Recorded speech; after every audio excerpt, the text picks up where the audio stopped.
નમસ્કાર વિદ્યાર્થી મિત્રો આજે આપણે આ વિડીયોની અંદર ધોરણ 3 પ્રોજેક્ટ પ્રવૃત્તિ બુક પ્રોજેક્ટ પ્રવૃત્તિ નંબર 4 મારી વાર્તાની વાત કરવાના છીએ।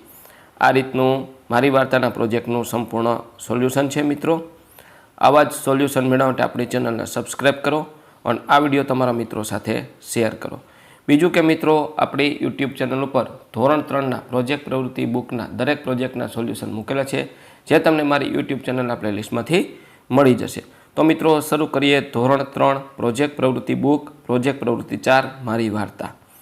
આપણા ગામમાં, ઘરમાં, આજુબાજુમાં, પાડોશમાં અને મિત્રો દ્વારા તમે બાળપણથી વાર્તાઓ સાંભળી જશે।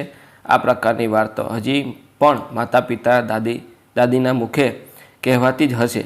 આવી સ્થાનિક વાર્તાઓ જે શાળાના પુસ્તકોમાં ન હોય અને સ્થાનિક બોલીમાં જે રીતે સાંભળી હોય તે આપને યાદ જ હશે।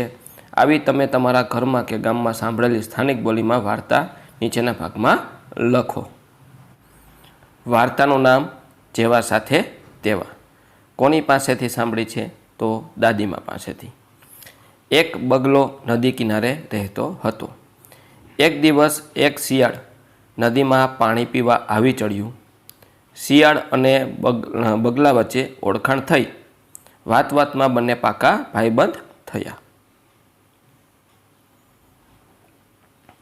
શિયાળ મોઢેથી તો મીઠું મીઠું બોલે, પણ અસલમાં એની દાનત હતી ખોરા ટોપરા જેવી। એક દિવસ શિયાળ કહે, બગલાભાઈ, તમે મારા દોસ્ત થયા, તમને ખીર ભાવે છે ને? કાલે હું ખીર બનાવી તમારા માટે લેતો આવીશ, તમે પેટ ભરીને તે ખાજો। બગલાએ કહ્યું, સારું। ચાલાક શિયાળ પહોળી તાસકમાં ખીર પીરસીને લઈ આવ્યું। શિયાળે બગલાને કાંઠે બોલાવ્યો। શિયાળ કહે, લો બગલાભાઈ, તમે નિરાતે ખીર ખાવ, હું તાસક પકડી રાખું।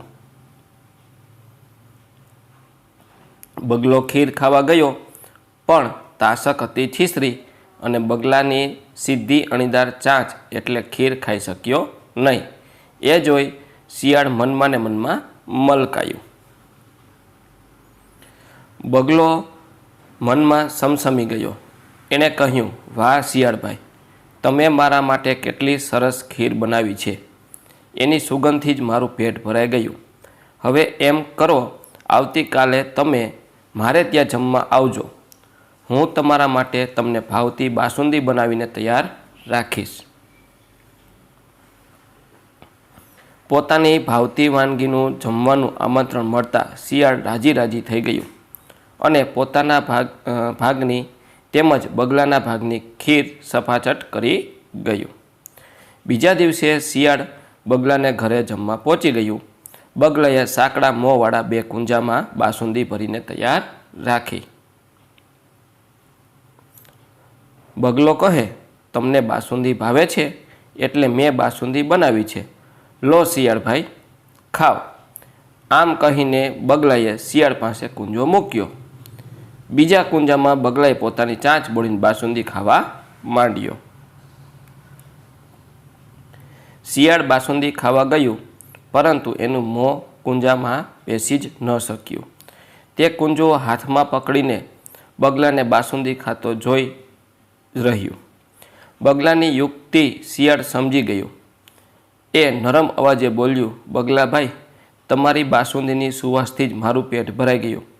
આમ કહીને વિલા મોઢે એ જતું રહ્યું। શિયાળને જતું જોઈ બગલો મનમાં ને મનમાં કહે, જેવા સાથે તેવા થઈએ તો જ ગામ વચ્ચે રહેવાય। સમજ્યા? તો મિત્રો આપણને વાર્તામાંથી શું શીખવા મળે છે? આ વાર્તામાંથી આપણને એટલું શીખવા મળે છે કે જે વ્યક્તિ આપણી સામે જેવો વ્યવહાર કર્યો હોય તેવો જ વ્યવહાર તે વ્યક્તિ સામે કરવાથી તેને કરેલા વ્યવહાર સામે તેને પસ્તાવો થાય છે।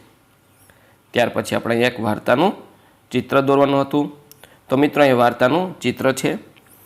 પહેલું ચિત્ર છે, એમાં શિયાળભાઈ છે તાસડીમાં ખીર લાવે છે જે બગલો ખાઈ શકતો નથી।